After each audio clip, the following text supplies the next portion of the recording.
کچھ پٹواری جو ہے وہ سینیٹر مشتاق صاحب کو لے کے غلاظت بک رہے ہیں، بکواس کر رہے ہیں سوشل میڈیا پہ، ٹک ٹاک پہ، فیس بک پہ۔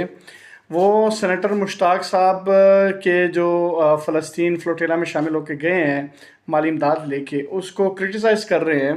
تو میں ان لوگوں کو کہوں گا شرم کرو، حیا کرو، تھوڑی سی شرم آپ لوگوں میں ہے کہ آپ لوگ اپنے 2 نمبر فارم 47 والے لیڈران کے حق میں جعلی جو قبضہ کر کے بیٹھے ہوئے پاکستان پہ، ان کے حق میں اس حد تک گر گئے ہو، اس حد تک نیچے گر گئے ہو کہ آپ لوگ فلسطین کے مسلمانوں کے خلاف ہو گئے ہو، فلسطین کے خلاف بول رہے ہو، اور اسرائیل کو تسلیم کرنے والے بے غیرتوں کے ساتھ ہو گئے ہو۔